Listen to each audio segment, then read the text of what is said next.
आपल्या सर्वांचं करतो। आणि आजच्या या पत्रकार बैठकीसाठी मी आदरणीय संजय राऊत साहेबांना विनंती करतो की त्यांनी या पत्रकार परिषदेला संबोधित करावं। धन्यवाद।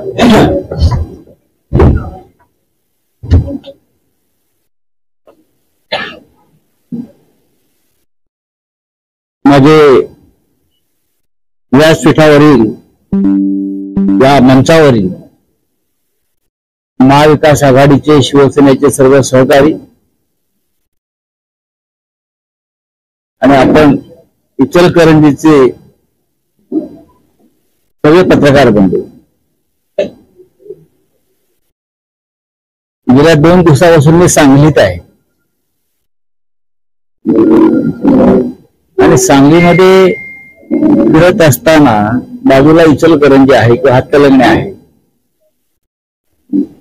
तिकडली माहिती घेत होतो सतत। हे सगळे आमचे सहकारी तिकडे येऊन मतदारसंघाविषयी माहिती देत होते। काल संध्याकाळी असं ठरलं की चक्कर टाकून जावं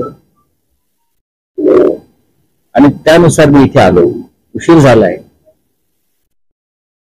पण महाराष्ट्रातल्या 48 मतदारसंघामध्ये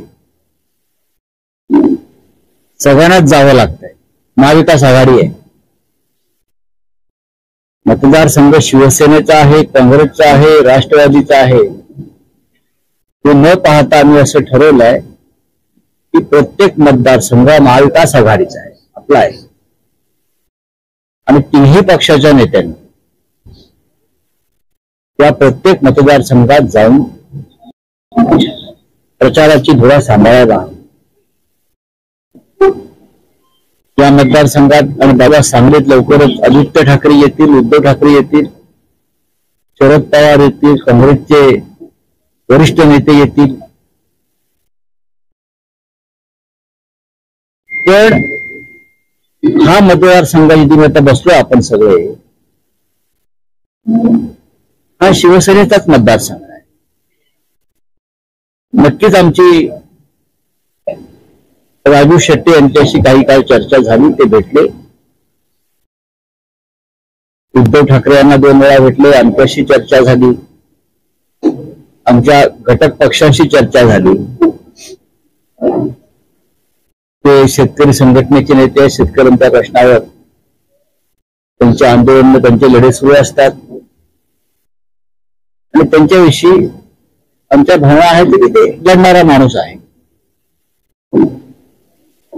आम्ही त्यांना महाविकास आघाडीत सामील व्हायचं आमंत्रण दिलं होतं की महाविकास आघाडीचे घटक आपण व्हा आणि आपण ही निवडणूक लढा महाविकास आघाडी। पण त्यांना तो प्रस्ताव मान्य नव्हता। त्यांना शेवटी आम्ही असंही सांगितलं, जागा शिवसेनेची आहे, आपण शिवसेनेचं चिन्ह जे आहे मशाल, त्या मशाल चिन्हावर लढा। त्यांनी तोही प्रस्ताव नाही म्हणून सांगितल्यावरती आम्ही या मतदारसंघात आमचे शाहूवाडीचे माजी आमदार सत्यजित आबा पाटील यांची उमेदवारी जाहीर, आणि त्यांची उमेदवारी जाहीर झाली। लोक जण वाटत पाहत होते की ते मशाल कधी येते। कोल्हापुरात आमची जागा होती, आमचे विद्यमान खासदार होते, पण ते तिकडे पळून गेले। मग आता शेवटी छत्रपती शाहू महाराजांना सगळ्यांनी उभं करायचं ठरवलं आणि त्यांनी हाच चिन्ह निवडला असं काँग्रेसवाले म्हणतात। आम्हाला असं वाटत होतं की छत्रपतींनी मशाल घ्यावी, तर ठीक आहे, शेवटी महाविकास आघाडीचे उमेदवार म्हणून आम्ही सगळ्यांनी त्यांना आदरानं पाठिंबा दिलेला आहे। त्याच्यामुळे कोल्हापुरात मशाल नसल्यामुळे हातकलंगणे मतदारसंघामध्ये मशालीवर लढायलाच पाहिजे आणि लोकांना इथल्या मशालीची प्रतीक्षा आहे। हे आमच्या अनेक चर्चातून सर्वेतून आले आणि त्यानुसार आम्ही एक तगडा उमेदवार मशाल चिन्हावर लढेल आणि जो शिवसेनेचा निष्ठावंत असा शिवसैनिक आहे. आणि त्याबाबत आम्ही आमचे या भागातले सगळे माजी आमदार, मग सुजित मिंचेकर असतील, उल्हासराव पाटील असतील, राष्ट्रवादी काँग्रेसचे नेते जयंतराव पाटील असतील, काँग्रेसचे नेते, सगळ्यांशी चर्चा करून आम्ही हा निर्णय घेतला. आणि उमेदवारी जाहीर झाल्यापासून जो वेग इथे प्रचाराला झंझावात तिथे निर्माण झाला. मी माहिती देत असतो, रात्री म्हणजे दिवस रात्र इथे लोक प्रचारात गुंतलेले आहेत. लोकांना एक असं खुश आहेत लोक फार. या भागामध्ये आता मशाल परत येते आहे, मशाल येते आहे. आणि मुळात आम्ही असं ठरवलं की जिथे जिथे गद्दारी झालेली आहे तिथे त्या गद्दाराला कोणत्याही परिस्थितीमध्ये परत लोक वर काढू द्यायचं नाही. आणि या मतदारसंघात सुद्धा एक अत्यंत बेईमान निष्क्रिय असा खासदार, त्याच्या सतत तक्रारी आमच्याकडे नंतर येत राहिल्या, तो उद्याच्या लोकसभेत दिसणार नाही. सत्यजित आबा पाटील हे महाविकास आघाडीचे उमेदवार म्हणून विक्रमी मताने निवडून जातील. अशा प्रकारचं वातावरण या मतदारसंघात जे आम्ही माहिती घेतो आहे त्यानुसार ते आहे. आणि जे आमचे सहकारी आम्हाला सांगतायत की किमान 2 ते 2.25 लाख मतांचं मताधिक्य ते घेतील या मतदारसंघामध्ये, त्याच्याविषयी आमच्या मनात शंका नाही. और कुछ होऊ द्या ना. पहा, मतांची विभागणी हा विषय तुम्ही फार मनावर घेऊ नका. या राज्यामध्ये काही मतदारसंघामध्ये तिरंगी लढती होणारच आहे, काही थेट लढती होती. शेवटपर्यंत तुमच्याशी चर्चा करत राहिले. शेवटच्या 2 दिवसामध्ये असं काय केलं नाही, आमच्यासाठी तो विषय आता संपलेला. आम्ही आमच्या उमेदवार जाहीर केला. आम्ही सुद्धा आमचा जो प्रस्ताव म्हणजे असा आहे की शेवटी आम्ही महाविकास आघाडी म्हणून लढतो आहोत. एखादी जागा कोणाला देताना किंवा सोडताना किंवा त्यांना उमेदवार बनवताना चौथ्या पक्षाला आम्ही नक्कीच आमची भूमिका असेल की आपण महाविकास आघाडीमध्ये या. वंचित बहुजन आघाडीला आम्ही महाविकास आघाडीत सामील करून घेतला आणि चर्चा केली. तरीही राजू शेट्टींना आम्ही वारंवार सांगत राहिलो की ही जागा शिवसेनेची आहे, आम्ही तुम्हाला देणार असू, तर महाविकास आघाडीतल्या इतर घटक पक्षांची चर्चा करावीच लागेल, झालेली आहे. त्याशिवाय उद्धव ठाकरे यांच्यासाठी त्याच्यावर पेच असतो. महाराष्ट्रात शिवसेना भाजपची युती असताना सुद्धा एखाद दुसऱ्या जागेवर शेवटपर्यंत पेच हा पडलेला असायचा, मग तो आम्ही त्यातून मार्ग काढायचा. या वेळेला सांगलीचा पेच आहे, भिवंडीचा. आता भिवंडीमध्ये राष्ट्रवादी काँग्रेस पक्ष शरद पवार साहेबांचा आणि काँग्रेस ह्याच्यामध्ये थोडस अजूनही संघर्ष सुरू आहे. पण आम्ही शिवसेनेने स्पष्ट भूमिका मांडली त्या संघर्षात. भिवंडीची जागा जिंकण्याची क्षमता ही शरद पवार यांच्या पक्षाकडे आहे, त्यांचा उमेदवार तगडा आहे. आणि सांगलीमध्ये म्हणाल तर गेल्या 2 निवडणुकांमध्ये तिथे काँग्रेसचा विजय झाला नाही किंवा काँग्रेस जिंकत नाही. लोकांनी काँग्रेसचा पराभव केला. नक्कीच ठेवले असतील, त्याच्या आधी अनेक इतर नेते असतील, प्रकाश बापू पाटील असतील, प्रतीक पाटील, हे सगळे दादा घराण्यातले प्रमुख लोक हे तिथे निवडणुका लढले, जिंकले. त्याचा अर्थ असा नाही की सामान्य माणसातल्या कुटुंबाला निवडणूक लढू नये व्हावी. यासाठी माननीय उद्धव ठाकरे यांनी पुढाकार घेतला, यांनी चर्चा सुरू केली.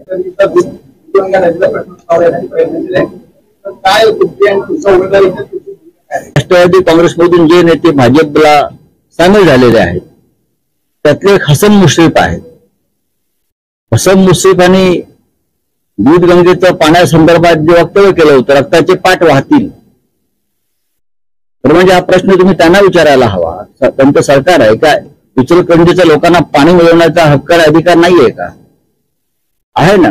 हे सरकार जे आता आलेलं आहे गेल्या काही वर्षापासून, एकनाथ शिंदेचं किंवा अजित पवारांचं, देवेंद्र फडणवीसांचं, त्या सरकारमध्ये करतो की त्यांनी या पत्रकार परिषदेला संबोधित करावं. धन्यवाद.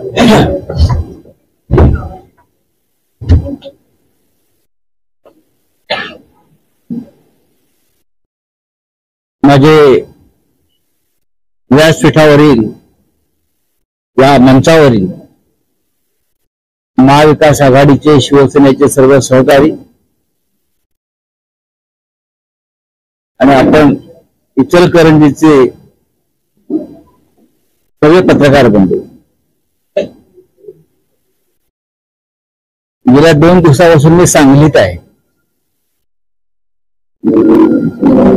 आणि सांगलीमध्ये फिरत असताना बाजूला इचलकरंजी आहे किंवा हातकलंगणे आहे, तिकडली माहिती घेत होतो सतत. हे सगळे आमचे सहकारी तिकडे येऊन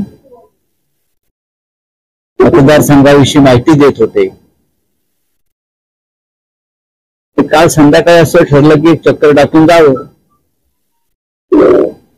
आणि त्यानुसार मी इथे आलो. उशीर झालाय, पण महाराष्ट्रातल्या 48 मतदारसंघामध्ये सगळ्यांनाच जावं लागतंय. महाविकास आघाडी आहे, मतदारसंघ शिवसेनेचा आहे, काँग्रेसचा आहे, राष्ट्रवादीचा आहे. ते न पाहता आम्ही असं ठरवलंय की प्रत्येक मतदारसंघ महाविकास आघाडीचा आहे, आपला आहे. आणि 3ही पक्षाच्या नेत्यांनी त्या प्रत्येक मतदारसंघात जाऊन प्रचाराची धुरा सांभाळायला. या मतदारसंघात आणि बाजूला सांगलीत लवकरच आदित्य ठाकरे येतील, उद्धव ठाकरे येतील, शरद पवार येतील, काँग्रेसचे वरिष्ठ नेते येतील. पण हा मतदारसंघ जिथे आता बसलो आपण सगळे, हा शिवसेनेचाच मतदारसंघ आहे. नक्कीच आमची राजू शेट्टी यांच्याशी काही काळ चर्चा झाली, ते भेटले. उद्धव ठाकरे यांना 2 वेळा भेटले, आमच्याशी चर्चा झाली, आमच्या घटक पक्षांशी चर्चा झाली. ते शेतकरी संघटनेचे नेते, शेतकऱ्यांच्या प्रश्नावर त्यांचे आंदोलन, त्यांचे लढे सुरू असतात आणि त्यांच्याविषयी आमच्या भावना आहेत की ते लढणारा माणूस आहे. आम्ही त्यांना महाविकास आघाडीत सामील व्हायचं आमंत्रण दिलं होतं की महाविकास आघाडीचे घटक आपण व्हा आणि आपण ही निवडणूक लढा महाविकास आघाडी. पण त्यांना तो प्रस्ताव मान्य नव्हता. त्यांना शेवटी आम्ही असंही सांगितलं, जागा शिवसेनेची आहे, आपण शिवसेनेचं चिन्ह जे आहे मशाल, त्या मशाल चिन्हावर लढा. त्यांनी तोही प्रस्ताव नाही म्हणून सांगितल्यावरती आम्ही या मतदारसंघात आमचे शाहूवाडीचे माजी आमदार सत्यजित आबा पाटील यांची उमेदवारी जाहीर. आणि त्यांची उमेदवारी जाहीर झाल्याबरोबर जो काही ते करंट लागलेला आहे, लोक जण वाटत पाहत होते की ते मशाल कधी येते. कोल्हापुरात आमची जागा होती, आमचे विद्यमान खासदार होते, पण ते तिकडे पळून गेले. मग आता शेवटी छत्रपती शाहू महाराजांना सगळ्यांनी उभं करायचं ठरवलं आणि त्यांनी हाच चिन्ह निवडला असं काँग्रेसवाले म्हणतात. आम्हाला असं वाटत होतं की छत्रपतींनी मशाल घ्यावी. पण ठीक आहे, शेवटी महाविकास आघाडीचे उमेदवार म्हणून आम्ही सगळ्यांनी त्यांना आग्रहानं पाठिंबा दिलेला आहे. त्याच्यामुळे कोल्हापुरात मशाल नसल्यामुळे हातकलंगणे मतदारसंघामध्ये मशालीवर लढायलाच पाहिजे आणि लोकांना इथल्या मशालीची प्रतीक्षा आहे. ते आमच्या अनेक चर्चातून सर्वेतून आले आणि त्यानुसार आम्ही एक तगडा उमेदवार जो मशाल चिन्हावर लढेल आणि जो शिवसेनेचा निष्ठावंत असा शिवसैनिक आहे आणि त्याबाबत आम्ही आमचे या भागातले सगळे माझे आमदार, मग सुजित मिंचेकर असतील, उल्हासराव पाटील असतील, राष्ट्रवादी काँग्रेसचे नेते जयंतराव पाटील असतील, काँग्रेसचे नेते, सगळ्यांशी चर्चा करून आम्ही हा निर्णय घेतला. आणि उमेदवारी जाहीर झाल्यापासून जो वेग इथे प्रचाराला गंगावा तिथे निर्माण झाला, मी माहिती देत असतो, रात्री म्हणजे दिवस रात्र इथे लोक प्रचारात गुंतलेले आहेत. लोकांना एक असं खुश आहेत लोक फार. या भागामध्ये आता मशाल परत येते आहे, मशाल येते आहे. आणि मुळात आम्ही असं ठरवलं की जिथे जिथे गद्दारी झालेली आहे तिथे त्या गद्दाराला कोणत्याही परिस्थितीमध्ये परत लोक वर काढू द्यायचं नाही. आणि या मतदारसंघात सुद्धा एक अत्यंत बेईमान निष्क्रिय असा खासदार, त्याच्या सतत तक्रारी आमच्याकडे नंतर येत राहिल्या, तो उद्याच्या लोकसभेत दिसणार नाही. सत्यजित आबा पाटील हे महाविकास आघाडीचे उमेदवार म्हणून विक्रमी मताने निवडून जातील, अशा प्रकारचं वातावरण या मतदारसंघात जे आम्ही माहिती घेतो आहे त्यानुसार ते आहे. आणि जे आमचे सहकारी आम्हाला सांगतायत की किमान 2 ते 2.25 लाख मतांचं मताधिक्य ते घेतील या मतदारसंघामध्ये, त्याच्याविषयी आमच्या मनात शंका नाही. और कुछ या ठिकाणी तिरंगी लढत होती, होऊ द्या ना. त्याच्यामुळे मतांची विभागणी होणार नाही असं वाटतं. पहा, मतांची विभागणी हा विषय तुम्ही फार मनावर घेऊ नका. या राज्यामध्ये काही मतदारसंघामध्ये तिरंगी लढती होणारच आहे, काही थेट लढती होती. साहेब शेवटपर्यंत तुमच्याशी चर्चा करत राहिले, शेवटच्या 2 दिवसामध्ये असं काय केलं त्याच्यामुळे नाही, आमच्यासाठी तो विषय आता संपलेला. आम्ही आमच्या उमेदवार जाहीर केला. आम्ही सुद्धा आमचा जो प्रस्ताव म्हणजे असा आहे की शेवटी आम्ही महाविकास आघाडी म्हणून लढतो आहोत. एखादी जागा कोणाला देताना किंवा सोडताना किंवा त्यांना उमेदवार बनवताना चौथ्या पक्षाला आम्ही नक्कीच आमची भूमिका असेल की आपण महाविकास आघाडीमध्ये या. वंचित बहुजन आघाडीला आम्ही महाविकास आघाडीत सामील करून घेतला आणि चर्चा केली.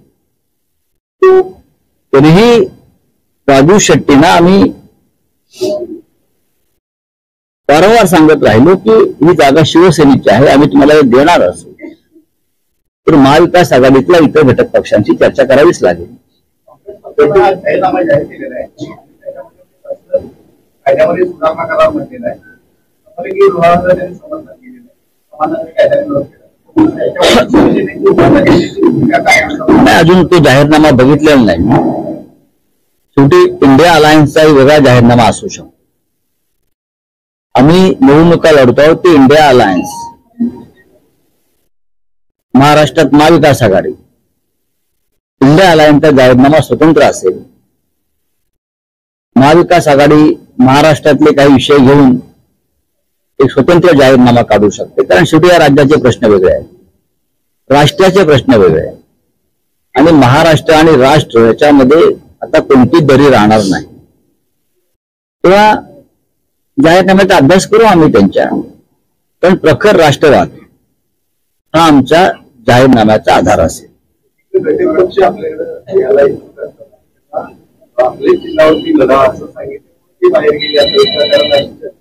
नाही, मला असं वाटत नाही. आमच्या चिन्हावर लढा असं सांगितलं तर त्या चुकीचं काय. छत्रपती शाहू महाराज काँग्रेस पक्षाच्या उमेदवारीवरच लढतायत. ही जर आमची जागा असेल किंवा अन्य पक्षाची जागा असेल तर त्या पक्षाला वाटणार की माझा एक खासदार माझ्या चिन्हावर वाढावा. ती संघटना कायम ठेवूनही त्यांना लढता आलं असतं. आम्ही त्यांची संघटना आमच्यात विलीन करा असं कधीच सांगितलं नाही. पण आज या महाराष्ट्रातलं वातावरण असं आहे राजकीय दृष्ट्या, शरद पवार आणि माननीय उद्धव ठाकरे या 2 नेत्यांविषयी या राज्यामध्ये प्रचंड सहानुभूतीची लाट आहे.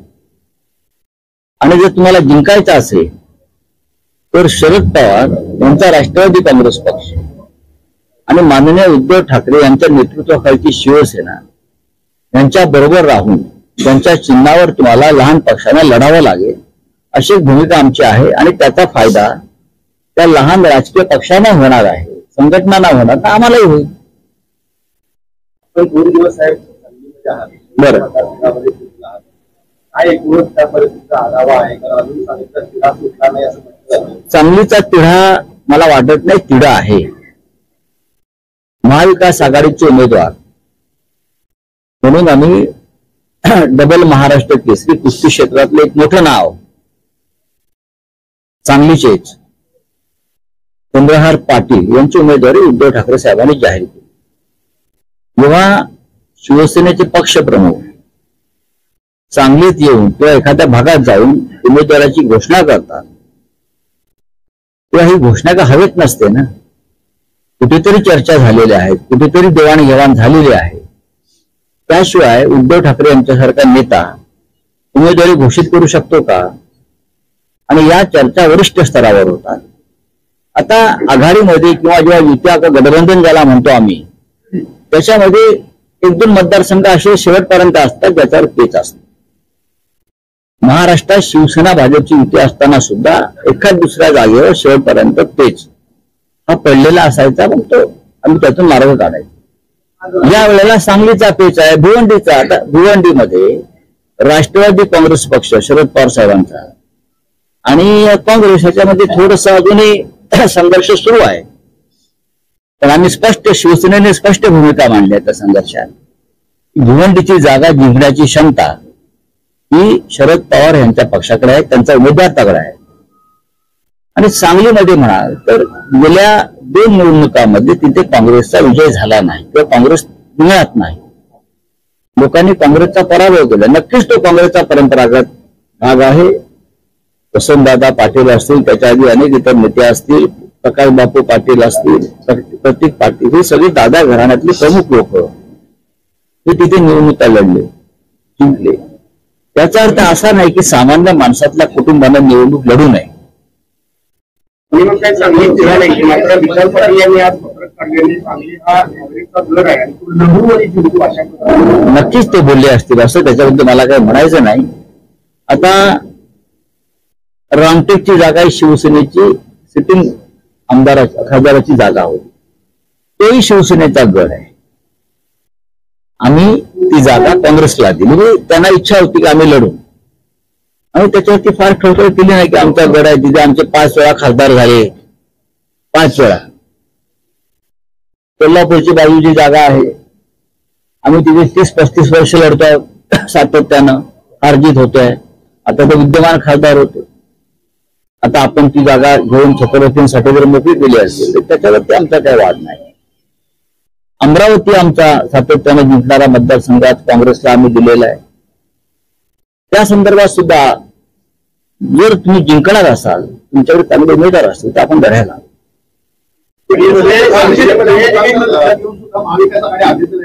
काय आमच्यामध्ये अजिबात वाद नाही. सांगलीमध्ये एखाद्या जागेवरून वाद असेल तर तो अख्ख्या महाविकास आघाडीचा वाद होत नाही. आम्ही सगळे बसून त्यातून मार्ग काढू.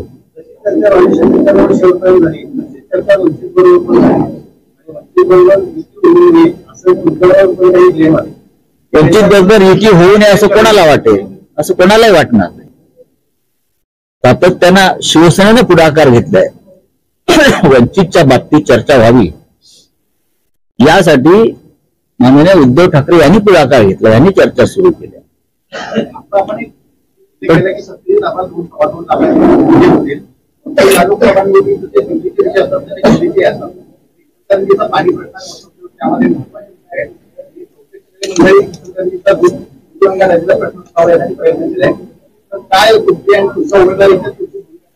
नाही, धैर्यशील माने जेव्हा आमचे खासदार होते तेव्हा त्यांनी या प्रश्नावरती खरं म्हणजे निवडणूक लढवली गेली त्या काळामध्ये. आता जे काँग्रेसचे किंवा राष्ट्रवादी काँग्रेसमधून जे नेते भाजपला सामील झालेले आहेत त्यातले हसन मुश्रीफ आहेत.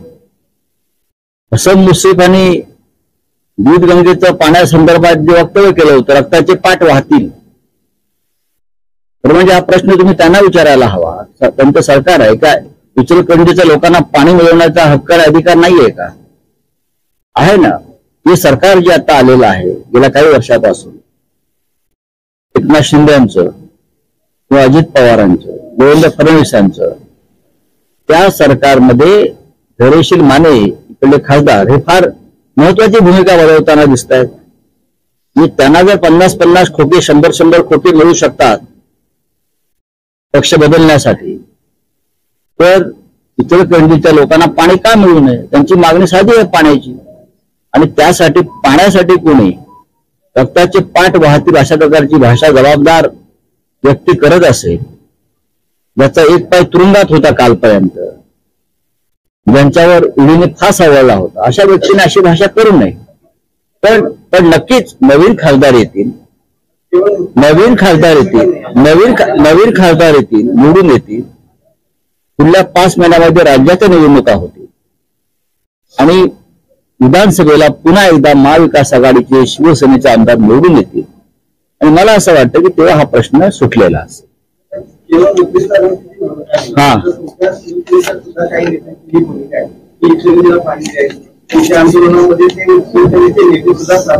मला त्याच्याविषयी माझ्याकडे माहिती नाही, पण कोणाला पाणी मिळू नये ही भूमिका शिवसेनेनं राज्य या राज्यामध्ये किंवा कोणत्याही जिल्ह्यामध्ये पाण्यावरून उद्रेक होऊ नये, तर पाण्यावरून मारामाऱ्या किंवा जिल्हे किंवा समाज तुटू नये ही आमची भूमिका राहील. सामोपचाराने मार्ग निघेल. पाण्यावरून जगातलं 3रं महायुद्ध झालं तर ते पाण्यावरून होईल असं भाषेत अनेकांनी वाटतो. जगभरामध्ये पाण्याचा प्रश्न आहे. सांगलीमध्ये मी सतत पाण्यावरच बोलावं लागतंय.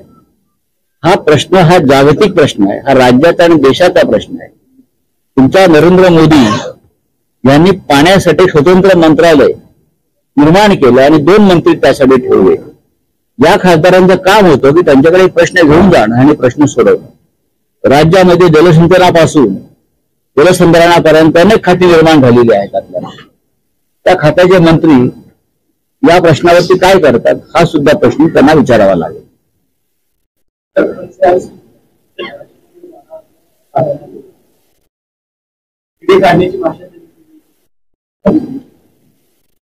मी सुद्धा या विषयावरती आज बाहेर असलो तरी चर्चा ऐकली, पण एकनाथ खडसे यांनी वारंवार त्याचा इन्कार केलेला आहे. जसे आमचे आमदार खासदार करत होते, जे पळून गेले, ते शेवटपर्यंत मी नाही त्यातले वगैरे काय म्हणतात. खडसे साहेबांसारखा ज्येष्ठ माणूस, ज्येष्ठ नेता,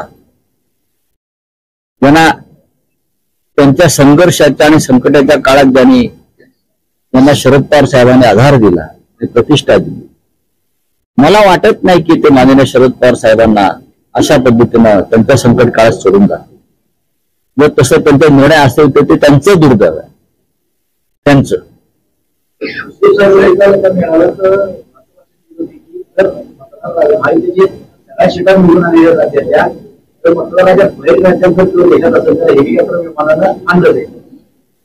त्याचे पैसे कोण ईडी सीबीआय भरणार आहे का? जे खंडणी गोळा केलेल्या ईडीच्या माध्यमातून भाजपनं, त्यातून त्याची बिलं जाणार आहेत का? मुश्रीफांची बँक देणार आहे, त्या बँकेवरती ईडीच्या रेड्स पडल्या. चला, मला असं वाटतं आपण चर्चा पूर्ण केलेली आहे. तुम्हाला जे काय हवं ते दिलेलं आहे.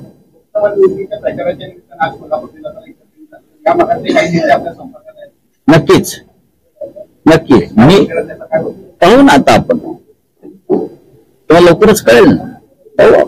शिंदे गटाची आज बैठक पार पडली, मंत्री आहेत त्याची, आणि यामध्ये कुठेतरी भाजपवर नाराजी.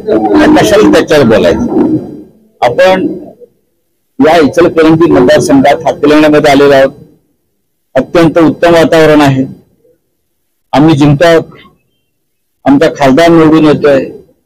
आता हे शिंदे गिंदे हे अपशकुनी शब्द का काढताय? काय त्यांना त्यांच्या कर्माची फळं त्यांना मिळालेली आहे.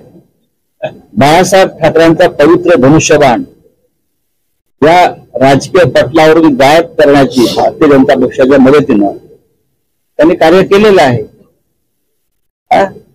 आमचा धनुष्यबाण, आमची शिवसेना भाजपने ठेवली आहे का औषधाला? धनुष्यबाण बाळासाहेबांचा तुम्हाला सुद्धा उद्या ठरणार नाही. त्यांना सांगा. तुम्ही सत्यजित पाटलांना जवळपास 2 लाखांचा लीड मिळेल असं कोल्हापुरात जरी आला तरी त्या ठिकाणी त्यांचा जो परमेश्वर आहे तो विष्णूचा 13वा अवतार त्या परमेश्वरासाठी त्या विष्णूच्या 13व्या अवताराने कोल्हापुरात सभा घेऊन छत्रपती शाहूंच्या विरुद्ध भाष्य करून दाखवावं. का आमचे परमेश्वर वेगळे आहेत आणि त्यांचा विष्णूचा 13वा अवतार जो दिल्लीत बसलाय आणि त्याच्या चरणाशी बसले सगळे ईडी सीबीआय पीडित. बरोबर का? त्या विष्णूच्या 13व्या अवताराने यावं कोल्हापुरात.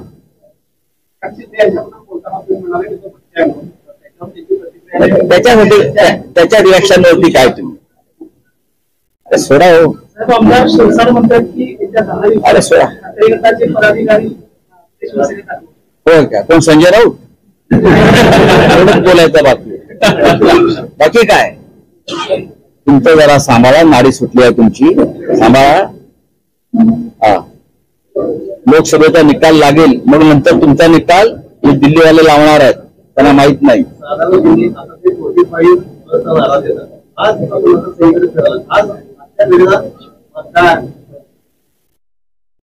मी 45+ नारा कधीच देणार नाही.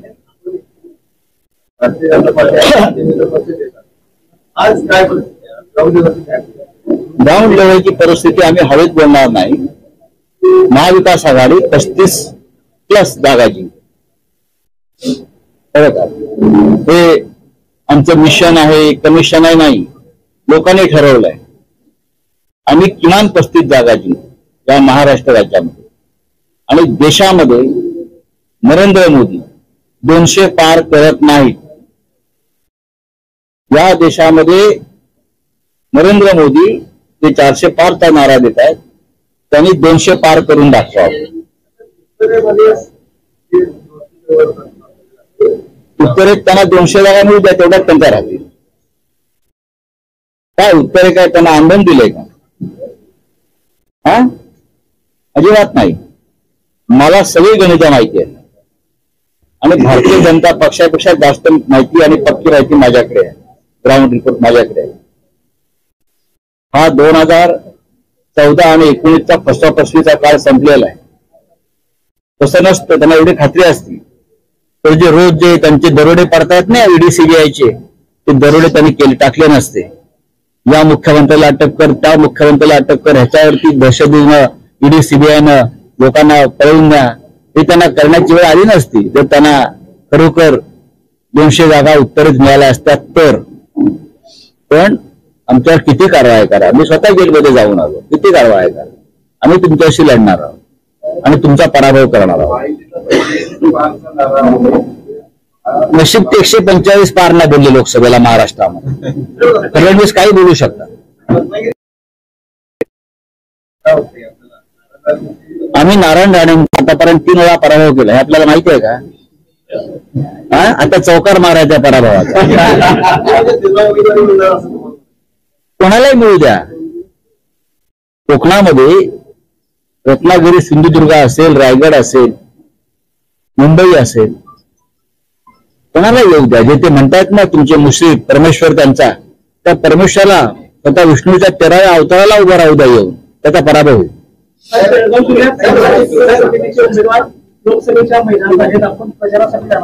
आज सकाळीच एकीकरण समितीचे काही प्रमुख लोक मला सांगलीतून भेटले.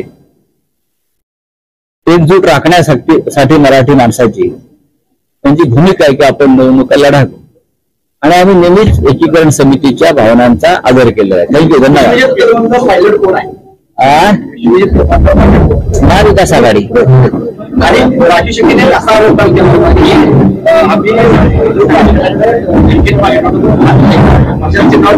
लढणार नाही, पण मी चळवळीचा कार्यक्रम शेतकऱ्यांचा नेता आहे. शेतकरी हा क्रांतिकारक आहे आणि क्रांतिकारकाच्या हातात मशाल असते. तुम्ही मशालीचा अपमान करताय का?